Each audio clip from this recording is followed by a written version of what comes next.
Hello. Hello, Hi Vijay, how are you? I'm fine, sir. How's you? Okay, I'm also good, Vijay. Vijay, I'm not able to see you. I think your video Uh, is off. Switch on your video, right? it's fine now. Yeah, Vijay, it's good. Yeah. So, Vijay, I received some information from Rajat sir about you that you are in Dubai right now, Yes, sir. I'm in Dubai right now. and you are willing to prepare for IELTS general training, and then you want to go abroad, whichever country you want to Yes. go, right? So, Vijay, you have subscribed to our English Guru demo class, in which we will be giving you a 7 day, 30-minute conversation facility, right? Right. So, today I'm talking to you, Hmm. as well as I'll be taking your queries regarding IELTS preparation that you might be having. That's why I'm communicating. And if you have any other queries that's related to English learning or IELTS preparation, you can ask me. Mostly, I'm having that problem in listening and writing only. Listening and Yeah, writing. there is some speaking problem also because if there is a cue card, I'm not able to elaborate it in that way what they Okay. want. So, yeah, that's the problem. Okay, Vijay. Before I start giving my perspective over the questions that you are asking, I need to know some of the details about you. So you are in Dubai right now, but in India, where are you from? In Delhi, Delhi. Okay, you are from Delhi, and for how long have you been there in Dubai? I was here for 4 years, but I lost my job. Then I came again. Now Okay, I'm on visitor visa. Hopefully, I'll get my job next week. okay. And what's the plan? Which country do you want to go Yeah, after I'm your IELTS? planning to get the Canadian PR. And you want to go for express entry process, right? Yes, express entry. Yes. So have you checked your CRS score in case you get CLB 97778? What will be your CRS score? Yeah, if I get 8777, my CRS will be around 469. 469. That's Yes. a pretty impressive score. If you Yes. can get it, definitely sooner or later you will get the invitation in the pool. Okay, okay, Thank that's you. Thank good. you. So have you ever attempted IELTS examination academic Not yet, for sir. JT? Not yet. That's my first time. Yeah. Okay. Have you received any formal training from any institution, physical, digital Mm, kind of thing? yeah, I got one. I remember that it's a 1 month training from Eton. Okay. Yeah, and that time I got intermediate B1, I think B1. Okay. That's good. So let's be little precise. Do Mm. you exactly know where you stand in terms of band score in individual module? I don't know, but it will be somewhere around 5.5 or 6, not Okay, more than that. 5.5 or 6. As you said that I face problem in listening. So what kind of score do you usually get when you give a listening test? Yesterday I got 20 correct question out of 40. 20, that means 5.5 band. Okay. Yeah. And when you do a reading test, then how many answers are correct? That again I gave that test and I got 30 correct out of 40. 30 out of 40 Yes. according to the GT criteria. GT, yeah. It's around 6 band, because 6 minutes. GT reading assessment is bit different than academic Yeah, reading yeah. assessment. Okay, so 6 in reading and 5.5 in listening. And have you ever received the feedback on your speaking and on your writing, that Mm. what's the band value? No. So no I didn't teacher gave you evaluate the this. feedback. As you No, mentioned no. that I received some classes from an institution for a month. So they didn't tell Yeah. you about your writing That was score. speaking class. That was only speaking class and some if you have some means tenses problem or like vocabulary. So yeah, that was the class only, not writing or something. Okay. Okay, It okay, was for a speaking course only. okay. Then I'll do one thing right now, Vijay. I'll ask you a couple of questions, right? Okay. And on the basis of the answers you provide, the responses you give me, I'll tell you your band score value right now in speaking at least. Okay. Okay. And in that sense, speaking and writing are kind of similar, because for that thing you need content, ideas, you need vocabulary, you need grammar. In writing you just write it, and in speaking you have to speak it. So this is the only difference. So if you have a 6 band level in your speaking, it means that you have the similar band level in your writing as well. Okay. So Vijay, maybe you are using background uh, remover software or I don't know something. how to remove this. Yeah, still it's good. Your background is looking good. It came. I Yeah, don't know how it it's came. pretty impressive. Okay, what's your job over there? What's your profession? Uh, I'm in a finance department and handling export documentation. Okay, okay. And what's your qualification? I'm masters from commerce, masters in commerce. MCOM, right? Yeah, M.Com. Yeah, and Okay. I also have that PG diploma PG in diploma. international business. IB. So you did it from India only? Yeah, all from India. Okay, that's good. So, okay, let me ask you the questions that may be asked in the IELTS Sorry. examination. Okay. Right. So, do you think that people nowadays spend more money compared to past? Well, I think yes, because the cost of living is growing every day, and the earning also growing with this. So I think they are spending more money than they were spending they were spending earlier. And yeah, now the people have a digital platform also, so they can spend more money. And other on the other hand, they also have credit card facility. Uh, so yeah, it gave more freedom to, you know, when go to the market and shop whatever they want, whatever they can do with the Mhm. credit cards. And yeah, uh, That's it. yeah. Okay. Yeah, you I'm you you I'm should give a fine. conclusive gesture when Okay. you answer such kind of questions, that so that the examiner or maybe the interviewer get to know that your answer is over now. Okay. Okay. So what are some of the factors or reasons uh, that causes people to spend more money or maybe go for shopping quite often? What are some of the factors? Some see, uh, earlier people don't have that much of freedom in the market. It means they don't have like uh, open platform. Now we have Flipkart, Amazon, that digital platforms. And earlier we don't have that platform. Now people order anything from home. So I think they can do any shopping from anywhere, anytime. And yeah, I think that's digital platform giving more freedom Okay, to okay. us. We Yeah. can buy So, anything. so if you have to give a precise answer, you will say availability of e-commerce websites are Yes. encouraging people to spend more frequently. Okay. Yeah. To precise. Okay, Vijay, now I'll not ask more questions. I'll ask questions, but let me give my feedback to you.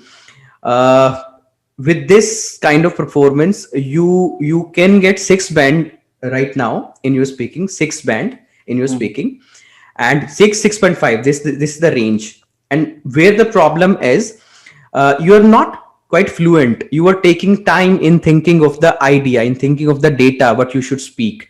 You were Yes. seeming a bit confused. You were looking here and there. Words were not coming smoothly on your Mhm. tongue. So this is one criteria. Fluency is one criteria in speaking that's required. Second, grammatically, to a large extent, your grammar is good, but at some places you commit grammatical mistakes. For example, you were talking about earlier, people did not have, people did not have these digital platforms, and they had to go to the physical shops to buy certain things. But now they have Amazon, Flipkart, these websites, and they can show up quite conveniently. So you were not using the right maybe verbs for the timing for past and for present, but this is a very minor weakness that you have. So this is the second thing. Third, you need to use a better range of vocabulary, right? That will also boost your band score, and better grammatical range. Now, there are two terms: grammatical accuracy and grammatical range. So what do we mean by accuracy? Whichever sentence formation you are coming up with, that should be accurate. Okay, अगर मुझे continuity में बोलना हो, so I am spending more money, that's continuity, मैं spend कर रहा हूं. अगर मुझे बोलना हो मैं generally spend करता हूं बहुत सारा पैसा, I spend more money. मैंने past में spend किया था, I spent a lot of money. So ये है आपकी accuracy. Range क्या होती है कि एक तरह का सेंटेंस में मल्टीपल वेज में बोल पाऊं. एग्जाम्पल देखे मैं बताता हूं आपको. पेरेंट्स के लिए जरूरी है कि बच्चों के खान पान पे ध्यान दें. It is highly important for parents to look after the eating habits of their children, right. अब इसे सेंटेंस को किसी और तरीके से बोलते हैं.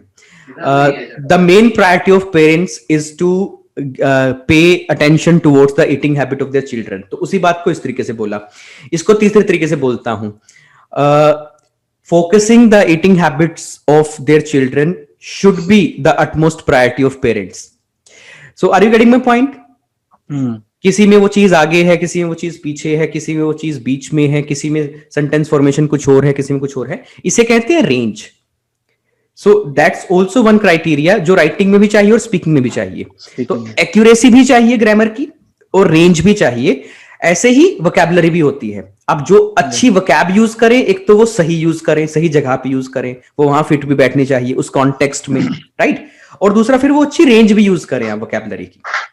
फॉर एग्जाम्पल आपको ये कहना कि मुझे थोड़ी उलझन है, तो आप इसे इंग्लिश में कैसे कहेंगे? मुझे थोड़ी उलझन है, आई एम क्वाइट कंफ्यूज्ड. क्या और कोई टर्म है आपके पास? I am bit confused. नहीं, बिट हो सकता है. क्वाइट के लिए, कंफ्यूज के लिए कोई और टर्म है? चलो मैं अब रेंज देता हूं आपको. आई am in dilemma. Dilemma is a term.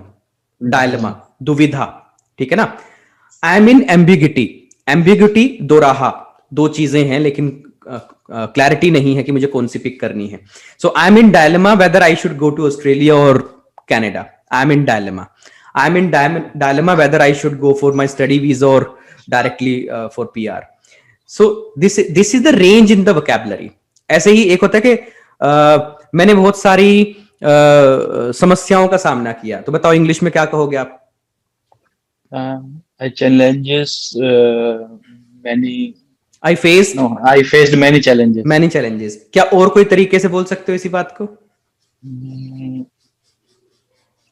चलो अब यहाँ पे फेस के लिए मैं आपको देता हूँ. एनकाउंटर वर्ड आप यूज कर सकते हो.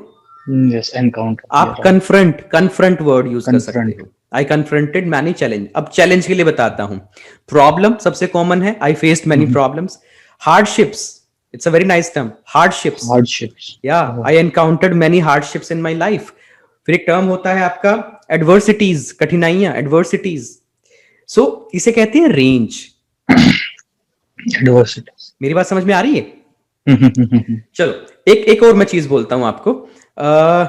सफलता हासिल करने के लिए मेहनत करनी पड़ेगी. इसको इंग्लिश में कैसे बोलोगे आप?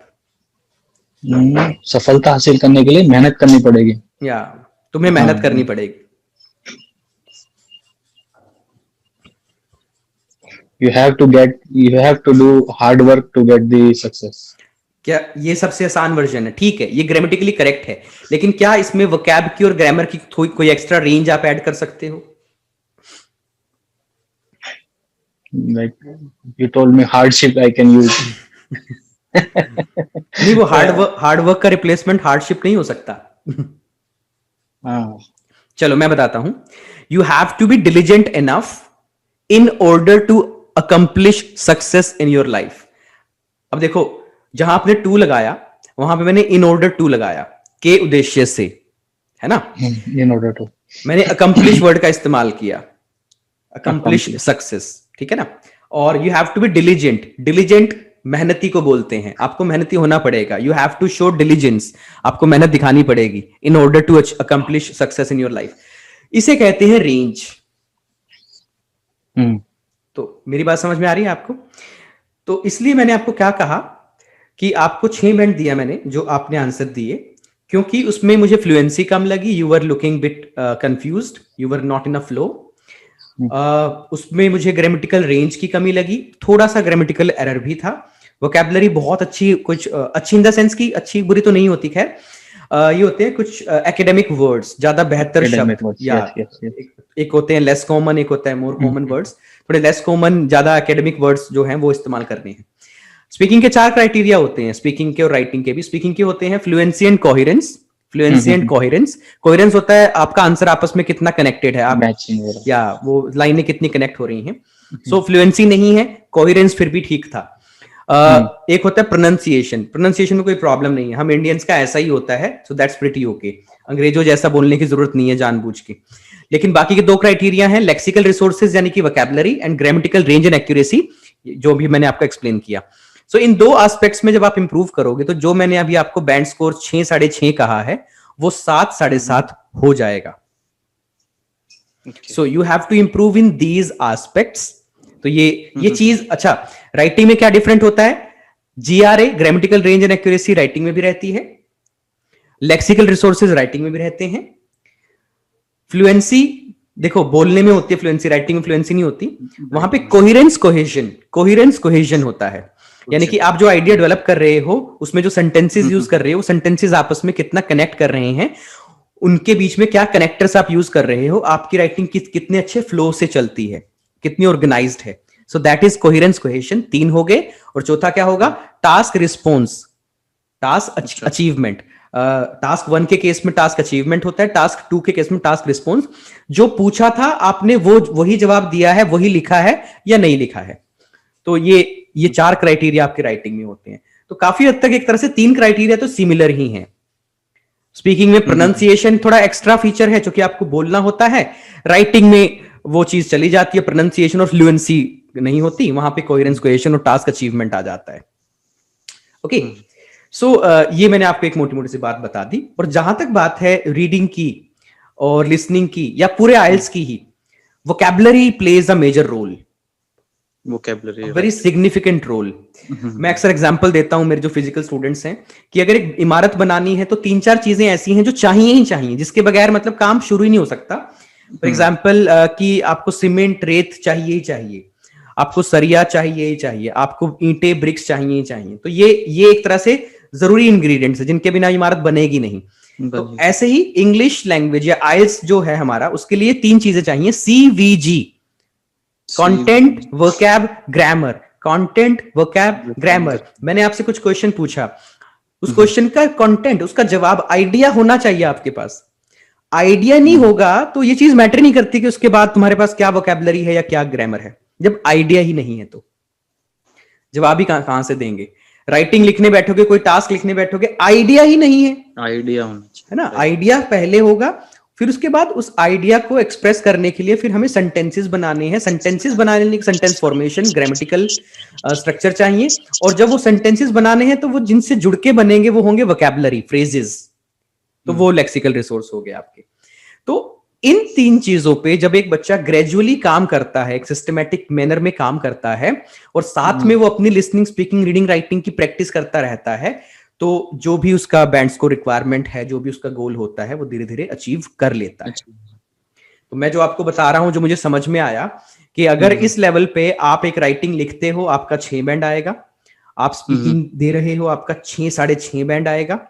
आपका रीडिंग में 6 बैंड आएगा, और आपका लिसनिंग में 5.5 बैंड है। तो अभी ओवरऑल देखें तो आपका, आपने जो शुरू में कहा था 5.5 और 6, आपका ये बैंड स्कोर है। और चाहिए हमें 777-8, राइट। मेरे ख्याल से this is the reason, that's why you came to our mobile application, or you communicated with us, or you want classes in order to improve your band score from 5.5 to 77778. So Vijay, making the ideas, I am not getting the ideas how to means speak about that or how to write about that. That's that's a skill. You have to work upon that. हर एक चीज में थोड़ा time लगता है. पता है हमारी education में we never needed this thing. We never needed to answer such kind of questions, right? We never needed to speak for 2 minutes on a topic after making notes for 1 minute. So it was not needed. Whatever was needed, we did that. We became better in that. But now this is needed, so you have to gradually improve over this skill. Okay. So you tell me, have you set any goal for yourself? Okay, मुझे इस month में exam देना है, मुझे ये exam देना है और इसमें मुझे 777-8 चाहिए. कोई गोल रखा है कि मुझे इस ईयर में कनाडा पहुंच जाना है या something like that? Yeah, I'm planning to attend that exam in April. Okay. फिर तो अच्छा खासा आप टाइम लेके चल रहे हैं. Yeah, I'm giving time myself because if I will not give time, I can't get that numbers. विजय, यहाँ मैं एक सलाह दूंगा, अपने अनुभव से आपको एक सलाह दूंगा. जब हम किसी चीज के लिए ज्यादा टाइम दे देते हैं ना, तो वो हमें नुकसान भी करती है चीज. हम वो ज्यादा टाइम जो हमने दे दिया उसको भर ही देते हैं, उसको यूज कर ही लेते हैं फिर हम. फॉर एग्जाम्पल, मैं आपको कोई काम दूं, और मैं आपको कहूं विजय ये काम मुझे परसों चाहिए.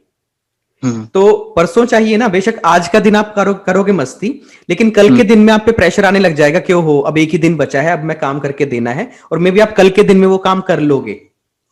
लेकिन अगर मैं कहूं कि विजय मुझे ये काम एक हफ्ते में चाहिए, तो पता क्या होगा, फिर आप 5 दिन मारोगे मस्ती और जब वो फाइनल वक्त पास आने लगेगा तब आप थोड़ा सीरियस होने लगोगे और आखिरी के 1-2 दिनों में आप काम करोगे. तो उसका ये भी एक डिसएडवांटेज है, जब हम अपने आप को ज्यादा वक्त दे देते हैं तो हम थोड़ा सा रिलैक्स हो जाते हैं शुरू में. तो मेरी ये रिकमेंडेशन है विजय आपको कि अभी आपका जो बैंड स्कोर लेवल है वो 5.5-6 है. आप अभी तो दिसंबर है, यानी एक तरह से लगा लो कि दिसंबर खत्म हो गया. जनवरी, फरवरी, मार्च, अप्रैल, अब 4 महीने बाद की बात मत करो. आप अपने आप को कहो कि मुझे 2 मंथ्स में 777-8 पे आना है. ओके. अपने माइंड हैक बोलते हैं, अपने माइंड को कहो कि मुझे फेब में ही 777-8 पे आना है. क्योंकि अपने माइंड को आप कहोगे ना कि अप्रैल में आना है, तो फिर फेब तक तो वो सीरियस ही नहीं होगा, फेब तक तो वो सेंस ऑफ अर्जेंसी दिखाएगा ही नहीं. राइट. Getting my point? उतना ही वो डिले हो जाएगा. तो फेब के हिसाब से लेके चलोगे ना, अगर उसमें कुछ भी हमें लगता है कि पीछे चल रहे हैं या अभी एग्जाम देने की हालत नहीं है, तो हमें क्वेश्चन रख सकते हैं. और वो क्वेश्चन सीधा 2 महीने का नहीं रखेंगे, 15 दिन का क्वेश्चन रखेंगे. 15 दिन बाद फिर देखेंगे अगर कुछ कमी है, फिर ऐसा नहीं कि फिर एकदम से 15 दिन का, फिर एक हफ्ते का क्वेश्चन रखेंगे. तो इस तरह से काम करेंगे हम, रादर की एक एकदम कह दें कि भाई एग्जाम ही 6 महीने बाद देना है, तो फिर ऐसे में सीरियसनेस नहीं आ पाती. ओके. ठीक है ना? तो एक तो ये चीज है. दूसरा, 777-8 देखा जाए कोई बहुत बड़ी चीज भी नहीं है विजय. there are people, there are boys and girls who achieve this score quite easily, but उसके लिए जो हमारी स्कूलिंग और जो हमारी प्रीवियस एजुकेशन है वो काफी उच्च दर्जे की, पहला, या हमारी जो परवरिश है, जिस तरह के पेरेंटिंग, उसमें इंग्लिश होना बड़ा जरूरी है. राइट. तो ऐसे में सिर्फ एक ही चीज बचती है कि आइल्स के पैटर्न को समझना, उसके हिसाब से अडेप्ट करना, दैट्स इट. सीखने के लिए ये बचता है. लेकिन जो आपका लेवल है, जो ज्यादातर इंडियंस का लेवल होता है, they have to first accomplish a certain degree of English proficiency. उनको पहले तो इंग्लिश के एक लेवल पे आना पड़ता है, इंग्लिश की ग्रामेटिकल एक्यूरेसी पे आना पड़ेगा, इंग्लिश की एक अच्छी वोकैबुलरी के लेवल पे आना पड़ेगा. ठीक है ना? इंग्लिश को लाइफस्टाइल में लाना पड़ेगा. हम लोग पंजाबी गाने सुन के बड़े हुए हैं, हिंदी गाने सुन के बड़े हुए हैं, आज इंग्लिश लैंग्वेज हमें सुनने पड़ रही है टेस्ट में. हम लोग हिंदी देहाती बोलते हुए बड़े हुए हैं, आज इंग्लिश में बात करनी है. हम लोगों ने पंजाब केसरी के अखबार पढ़े हैं, रंगीन अखबार पढ़े हैं, रंगीन पेजेस पढ़े हैं, आज हमें इंग्लिश के रीडिंग कॉम्प्रिहेंशन करने हैं, जो कि बड़े ट्रिकी भी होते हैं, औखे होते हैं, मुश्किल होते हैं. और कौन सी चीज बची आखिरी? लिखना. कब लिखा है हमने इंग्लिश में कब लिखा है ग्लोबल वार्मिंग के बारे में, ओबेसिटी के बारे में, इकोनॉमी के बारे में? आज हमें कैसे लिखना है, वो भी 40 मिनट के अंदर, ऊपर से 40 मिनट का टाइम भी है. So we have to be habitual of this thing and it takes time. वो अलग बात है, हम अब पीछे जाके नेचुरली उस इंग्लिश को वैसे नहीं सीख सकते जैसे हमें हिंदी आई है या हमारी खुद की लैंग्वेज आई है. तो हमें अब एक अननेचुरल एक आर्टिफिशियल एनवायरनमेंट क्रिएट करना होगा जिसमें रोज कुछ वोकैबुलरी पे काम कर रहे हैं, अपने कानों को कुछ इंग्लिश सुनवा रहे हैं, लिसनिंग स्किल इंप्रूव हो रहा है, अपनी जुबान से इंग्लिश बुलवा रहे हैं, इंग्लिश में थोड़ा सा फ्लो आ रहा है, ठीक है ना, अपने हाथ से कुछ राइटिंग कर रहे हैं। अब वो एक नकली माहौल क्रिएट करना पड़ेगा जिसे प्रिपरेशन बोलते हैं, सिंपल सा फंडा है, ठीक है ना, क्योंकि अब असली तो पॉसिबल है नहीं कि उस तरह से सीखा जाए। तो प्रिपरेशन एक तरह का आर्टिफिशियल एनवायरनमेंट होता है जहां तेजी से आप आइल्स पॉइंट ऑफ व्यू से एसेज देखते हो, एक्सपर्ट्स के लिखे हो, और धीरे धीरे वैसा लिखना सीखते हो, और एक मेंटर आपको फीडबैक देता है कि ये गलत है, इस पे काम करो, इस पे काम करो। आप इंटरव्यूज देते हो, बहुत सारे इंग्लिश बोलते हो, और उसमें धीरे धीरे करके आपकी ग्रामर अच्छी होती है, आपकी वोकैब अच्छी होती है।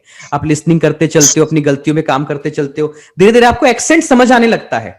लिसनिंग में क्यों गलत होते हैं? आपने कहा ना मेरे I had 20 answers right, 20 were wrong. तो वो 20 इसलिए गलत थे, ज्यादातर का तो ऑडियो ही नहीं समझ में आया आपको कि वो बोल क्या रहे थे। और वो क्यों नहीं समझ में आया? नहीं समझ में आता भी उनका एक्सेंट, ठीक है ना। अभी देखो मैं कुछ बोलूंगा, आप मुझे बताना मैं क्या बोलूंगा, ठीक है। विजय, हवा आ रही है तुझे? हवा आ रही है तुझे? आ रहा है। मैंने पूछा है how are you today. Getting my point? तो उनका एक्सेंट कई बार ऐसा ही लगता है हमें, वो बोलते कुछ है, हमें समझ में कुछ आता है। ज्यादा डिफरेंस नहीं होता। हाउ आर यू तुझे, हाउ आर यू टुडे। वो साउथ बोलते हैं, हमें फाउथ पता नहीं वो इस तरीके से सुनता है, ठीक है ना। वो बोलते हैं डन नो, वो होता है आई डू नॉट नो और आई डोंट नो, वो ऐसे बोल देंगे। वो कहेंगे गिव मी, वो होता है गिव मी। वो कहेंगे लेट मी, वो होता है लेट मी, वाना। सो उनके अपने स्लैंग्स होते हैं, उनके अपने स्टाइल होते हैं। हम कहते हैं प्रॉब्लम, वो कहते हैं प्रॉब्लम। हम कहते हैं गराज, वो कहते हैं गराज। उनका समझ ही नहीं आएगा। हम कहेंगे लाइब्रेरी, वो कहेंगे लाइब्रेरी। तो उनके जो उच्चारण है, उनके जो एक्सेंट है, हमारे कान उसके लिए रेडी नहीं है, उसने कभी सुना ही नहीं। अब हमें उसकी आदत डालनी होगी, जो कि आईएलटीएस एग्जाम की रिक्वायरमेंट है। हमें 8 बैंड लिसनिंग में चाहिए, जो 777-8 का 8 है वो लिसनिंग में चाहिए। सो उसका कोई शॉर्टकट नहीं है कि एकदम से आपके वो स्किल आ जाएं या एकदम से सब कुछ इंप्रूव हो जाए। But it is possible to gradually develop दो स्किल्स। धीरे धीरे करके वो डेवलप हो सकते हैं, और उसके लिए एक करिकुलम लगता है, एक पैटर्न लगता है, एक सिस्टमैटिक प्रिपरेशन लगती है, जो कि आप या तो फिजिकल इंस्टीट्यूट में जाके कहीं से ग्रहण करें, या फिर आजकल जैसे ऑनलाइन प्रोग्राम्स चलते हैं, हमारे खुद के चलते हैं, वहां से आप ग्रहण करें। ओके। सो ये है एक कंक्लूसिव सी बातचीत।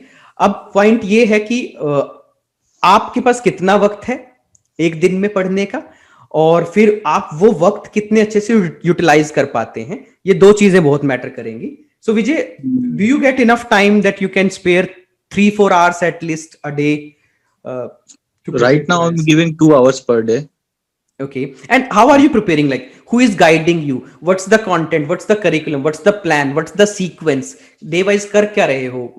Exactly कैसे करते हो? अभी तो मैं रीडिंग पे मेन फोकस है अभी, तो क्योंकि विदाउट किसी के उससे तो मैं अभी रीडिंग के लिए किसी की जरूरत नहीं है, तो मैं जस्ट एक रीडिंग के पेपर लेके उसको जस्ट सॉल्व करता हूँ। तो या I am getting 30, 32, sometimes 33 like this. Okay. So just वही अभी एक प्रैक्टिस चल रहा है, दो टेस्ट रोज कर देता हूँ मैं। Okay. थोड़ा लिसनिंग का भी लोड करके जस्ट सुन के उसको करने की कोशिश कर रहा हूँ। But you are not receiving any mentorship from any expert, right? Not yet. So आपने हमसे जो संपर्क किया वो एग्जैक्टली किस लिए? सिर्फ इस कंसल्टेशन के लिए जो अभी मैं आपको दे रहा हूं, या आपने कुछ क्लासेस लगानी है मुझे classes? I have to be a part of a group जहां मेरे जैसे और भी लोग 777-8 की तैयारी कर रहे हैं, जहां एक एक्सपर्ट है, एक मोटिवेशन है, एक रोज का करिकुलम है कि मेरा टास्क चेक होगा, मेरी स्पीकिंग का इंटरव्यू होगा, मुझे फीडबैक मिलेगी, एक मेरी जूम क्लास लगेगी। So do you want such a learning और सच एन एनवायरनमेंट, और सिर्फ आपके कंसल्टेशन लेके एक सेल्फ स्टडी करना चाहते हो? So what are you exactly looking for? No, मैं तो कोचिंग ही चाहिए, क्योंकि without coaching I think it's not possible to get 8777. You know what? Without coaching, it is possible to improve your band score 0.5, even 1 band, if you prepare hard, if you do it in a right way for 3, 4, 5 months. But 777-8 is bit technical. You have to be very focused. You have to be to the point, and you don't have a scope to waste your time or do the things in a wrong way. जो कि गलत करते चले गए तो पता लगेगा ओहो ये तो मैंने किया ही नहीं. फॉर एग्जाम्पल आपने कहा कि मैं 2 महीने से पढ़ रहा हूं, आपने कहा है ना 2 महीने से. आप मुझे बताएं क्या आपने कोई वोकैब कलेक्शन की कोई कॉपी अलग से लगा रखी है? वोकैब कलेक्ट करते हो आप अलग से? हाँ, मैं एक रोज 4 to 5 वर्ड्स प्रिंट करके अपने पास रख लेता हूँ और उनको पूरा दिन देख के मतलब देखता हूँ उनके सिनोनियम्स क्या हैं, एंटोनियम्स क्या हैं, ऐसे. अच्छी बात ये है कि आप वोकैब करते हो, लेकिन इसमें कमी कहाँ है? 4 to 5 is a very low number in terms of per day vocab workout. तो 4 to 5 means कितना हो जाएगा? 150 words a month. 150 words a month. तो आइल्स की प्रिपरेशन ही 3-4 महीने की होती है ढंग से कर ली जाए तो पूरे आइल्स प्रिपरेशन में आप सिर्फ 500-600 वर्ड करोगे इस हिसाब से. जबकि मैं जो एक डेडलाइन लेके चलता हूं स्टूडेंट्स के लिए 50 वर्ड्स पर डे. और वो 50 वर्ड्स आते कहां से हैं? वो आते हैं जो रीडिंग आप उस दिन में कर रहे हैं उस रीडिंग पैसेज से, जो राइटिंग्स आप एक्सपर्ट्स की पढ़ रहे हैं, एसेज पढ़ रहे हैं कुछ भी वहां से, जो स्पीकिंग के आंसर्स आप एक्सपर्ट्स के पढ़ रहे हैं या सुन रहे हैं वहां से. तो वहां से 50 वर्ड आते हैं. ऐसे नहीं कि रैंडमली पिक करने हैं कहीं से या किसी डिक्शनरी से उठाने हैं, नहीं. आपको वो एक कॉन्टेक्स्ट से निकालने हैं, उसके मीनिंग को, उसके एप्लीकेशन को समझना है और उसके बाद आपको उस पर एग्जाम्पल्स बनाने हैं. So it has to be done. So 50 words per day. मैं कहता हूं 5 दिन पढ़ो, 2 दिन मत पढ़ो. 5 दिन पढ़ो, 2 दिन मस्ती करो, रिक्रिएट करो अपना माइंड, रिफ्रेश करो. 5 दिन डट के मेहनत करो, कुछ और मत करो, और 2 दिन डट के मस्ती करो, कुछ और मत करो, मेहनत मत करो. ठीक है ना? तो 5 डेज करो, 250 वर्ड्स अ वीक. 4 वीक होते हैं एक महीने में, 1000 वर्ड्स अ मंथ. और 3 महीने की मैं एक एवरेज प्रिपरेशन लेके चलता हूं 3000 वर्ड्स अ मंथ.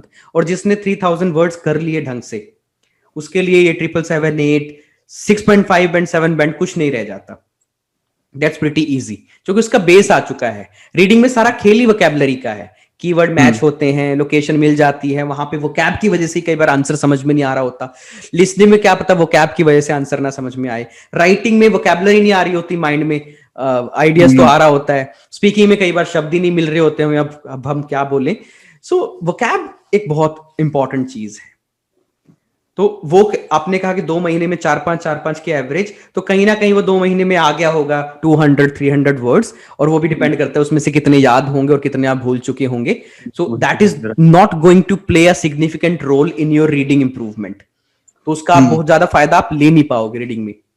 राइट. या वो स्पीड इतनी स्लो है कि उस हिसाब से तो फिर साल लग जाएगा आपको किसी लेवल पे आने में. और इतने में तो मोराल ही डाउन हो जाएगा. पॉइंट ये है, इतने में तो आप कहोगे यार इतनी रीडिंग कर ली, स्कोर नहीं आ रहा. जबकि आना तभी है स्कोर जब रीडिंग में आपका लेवल इंक्रीज होगा. तो ये सारी चीजें हैं विजय जिन पे काम करना होगा. आते हैं बैंड, आते हैं 777, 8 आते हैं. मैं ईमानदारी से बता रहा हूं बहुत सारे लोगों के नहीं भी आते, क्योंकि बहुत सारे लोग जोश में शुरू तो कर देते हैं कनाडा जाने की चाह में, या अपने एरिया में फ्रस्ट्रेट हो रहे होते हैं, कुछ भी करो कि जाएंगे, दूसरे की देखा देखी रीस तो कर लेते हैं, लेकिन वो चीज वो शिद्दत नहीं लगा पाते. आइल्स प्रिपरेशन के लिए जो एक डेडिकेशन देनी पड़ती है वो नहीं कर पाते, तो नहीं आ पाता उनका 777, 8. 1 साल 2 साल मेहनत लगा के छोड़ देते हैं लोग. तो आपके केस में अच्छी बात ये है अभी तक कोई बहुत ज्यादा वक्त नहीं आपने लगाया इस पे. दूसरी बात, अभी कोई आइल्स का एग्जाम नहीं दिया, मोराल बिल्कुल ओके है. अभी उम्मीद है कि मैं पहले एग्जाम में 777, 8 निकाल सकता हूं. वरना लोग 2-2, 3-3, 4-4 एग्जाम भी दे देते हैं, तब भी उनका 777, 8 नहीं आ पाता. तो शुरू से ही प्रिपरेशन के लेवल को अच्छा लेके चलो, सही तरीके से सीखो. बच्चे क्रैम करने की कोशिश करते हैं, एसेस को क्रैम करते हैं, रेडीमेड लाइनें क्रैम करने की कोशिश करते हैं, क्यू कार्ड क्रैम करने की कोशिश करते हैं. भाई क्रैमिंग हो सकता है 5.5-6 बैंड तक तो पहुंचा दे बच्चे को, लेकिन 777, 8 नहीं दिलवा सकती क्रैमिंग. और पॉसिबल ही नहीं है इतना कुछ क्रैम करना. आप 100 क्यू कार्ड क्रैम करोगे, वहां पे 101वां आ गया तो फिर क्या करोगे? आप 50 एसए की स्टेटमेंट क्रैम करके चले गए, वहां 51 नंबर आ गई तो. So it's better to understand everything, it's better to cover everything after understanding the concept, how to apply it. चाहे वो आइडियाज इंप्रूव करने हो, चाहे वो वोकैब इंप्रूव करनी हो, चाहे वो ग्रामेटिकल एक्यूरेसी और रेंज इंप्रूव करनी हो, just learn it. This English is going to help you throughout your life. Business करोगे it will help you, job करोगे it will help you, Dubai में रहोगे, इंडिया वापस आओगे, कनाडा निकलोगे, wherever you will go, English is going to help you. English is going to give you an extra advantage that you can earn extra money. So this is something you will need through out your life. तो जो अभी level है वो एक काम चलाऊ level है. लेकिन 777-8 पे आने का मतलब है एक बहुत अच्छे इंग्लिश के लेवल पे आना और जिंदगी भर के नाम का, और ऊपर से कनाडा की पीआर पॉसिबल होना. सो ये सारी मोटिवेशन बना के रखनी पड़ेगी और उसके साथ साथ पैरेलल सब कुछ चलेगा. Vijay, right. Any other question Vijay from your side? तो अभी मेरे को कौन सा पैकेज आपका लेना चाहिए सर? विजय, हमारे 3 पैकेज होते हैं. जैसे मैंने कहा ना, एवरेज मैं टाइम लेके चलता हूं 3 महीने का.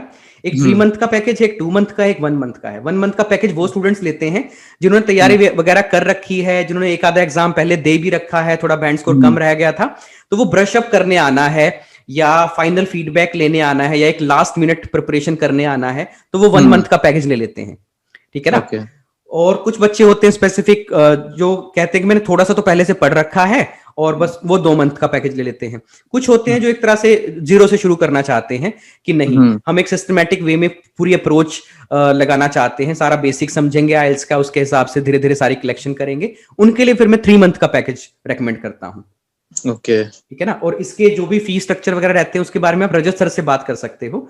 इसमें ऑब्वियस वो एक सिस्टम सा रहता है कि ज्यादा मंथ का लोगे तो वो आपको ज्यादा थोड़ा सा इकोनॉमिक पड़ता है, कम का लोगे तो वो थोड़ा सा एक्सपेंसिव पड़ता है आपको. तो इसके बारे में आप रजत सर से बात कर सकते हो. बट इन योर केस, जैसे मैंने कहा कि 2 महीना माइंड में आप लेके चलो कि 2 महीना तो मैंने देना ही देना है, बाद में एक्सटेंड कर सकते हैं, या अभी से 3 महीने रख लोगे ना तो फिर माइंड एक्सेप्ट कर लेगा कि 3 ही महीने में करना है मुझे फिर तो.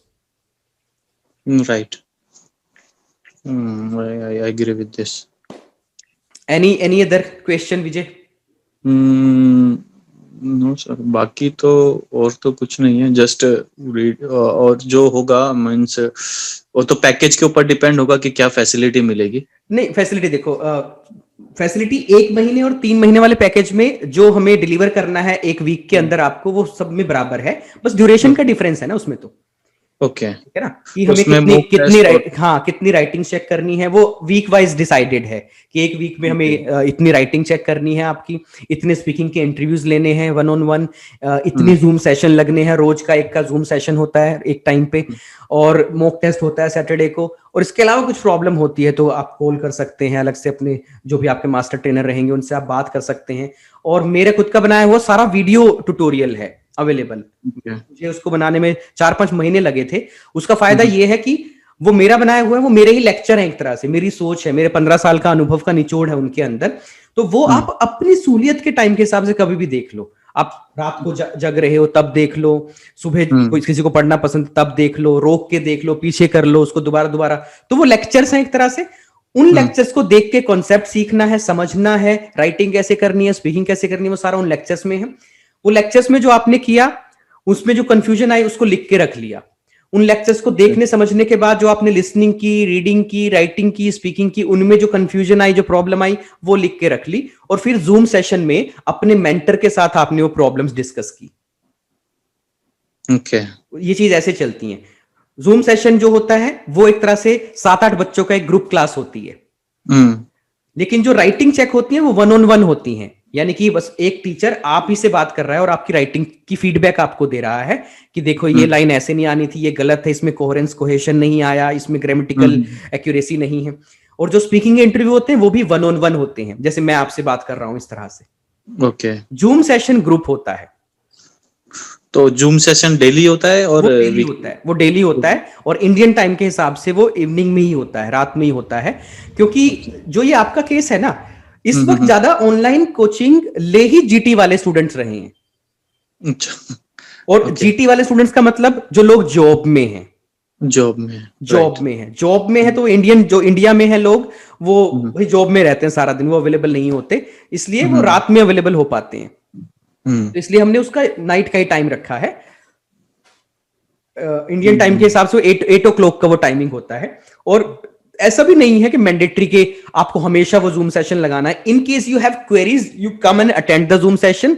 इन केस किसी दिन आप अटेंड नहीं कर पाते तो किसी और वक्त में अपने टीचर से बात करके वो वाली क्वेरीज आप किसी और वक्त में ले सकते हैं. टीचर से डिस्कस करके, वो टीचर की टाइम अवेलेबिलिटी भी होनी चाहिए उस टाइम पे. This is how it happens. Okay, तो means generally Zoom class daily होता है? हाँ, वो डेली है. वो डेली है. सैटरडे को नहीं होती. सैटरडे को मॉक टेस्ट होता है. आप लोग मॉक टेस्ट अटेम्प्ट करके आपके इंटरव्यूज होते हैं सैटरडे को, सब जितना भी ग्रुप में बच्चे होते हैं उनके. और संडे छुट्टी. मंडे को आपको रिपोर्ट मिलती है और जो भी जूम आपने मॉक टेस्ट में किया उसकी असेसमेंट मिलती है, राइटिंग की फीडबैक मिलती है आपको. उसमें जो प्रॉब्लम्स आपको आई वो आप डिस्कस करते हो, तो वो मंडे को हो जाता है. और फिर पूरे हफ्ते में अगली राइटिंग शुरू हो जाती है, अगले इंटरव्यू शुरू हो जाते हैं. तो इस तरीके से चलता है. ओके, तो ये जो मॉक टेस्ट आप अवेलेबल कैसे कराते? ईमेल में गूगल और ड्राइव, एप्लीकेशन? गूगल ड्राइव में. गूगल ड्राइव में. ओके. हाँ, देखो 3 सपोर्ट मिलती हैं हमारा ऑनलाइन प्रोग्राम में. वो मैंने ही डिजाइन किया हुआ है सारा. मैंने 3 तरह की उसमें सपोर्ट रखी हैं. सारी video lecture support mobile application पे मिलेगी. सारी वीडियो लेक्चर्स मोबाइल एप्लीकेशन पे हैं. ओके, ठीक है ना. सारी पीडीएफ मटेरियल, ई बुक मटेरियल, जो हमारी खुद की किताबें हैं राइटिंग स्पीकिंग की, जितने लिसनिंग के टेस्ट हैं, रीडिंग के टेस्ट हैं, 70+ लिसनिंग टेस्ट हैं, 70+ रीडिंग टेस्ट हैं, वो सारी आपको गूगल ड्राइव में मिलेगी. ओके. सिस्टमेटिक तरीके से, नंबर 1 नंबर 2 पूरा एक फोल्डर बना हुआ है. ठीक है. दूसरी सपोर्ट. तीसरी है टीचर सपोर्ट. तो ऐसे ही बच्चे हैं जो सिर्फ वीडियो एक्सेस लेते हैं. ऐसे ही बच्चे हैं जो खाली सिर्फ स्टडी मटेरियल पीडीएफ वाला ले लेते हैं. हमने वो भी ऑप्शन दिया हुआ बच्चों को. और ऐसे ही बच्चे हैं जिनको तीनों चाहिए, क्योंकि उनको मेंटर चाहिए. मेंटर जो रोल प्ले करता है वो कई बार सेल्फ से नहीं हो पाता. ऐसे तो दुनिया जान के वीडियोस यूट्यूब पे ही पड़े हुए हैं. ऐसे तो सारी किताबें कैम्ब्रिज की इंटरनेट पे पड़ी हुई हैं. थोड़ा सा वक्त लगता है डाउनलोड करके प्रिंट मारने में, बट करना क्या है, कैसे करना है, एक डे बाय स्टडी प्लान के अकॉर्डिंग चलना, इसके लिए एक टीचर बहुत जरूरी हो जाता है. राइट. तो ये 3 तरह की सपोर्ट हमारे ऑनलाइन कोर्स में हम बच्चों को देते हैं.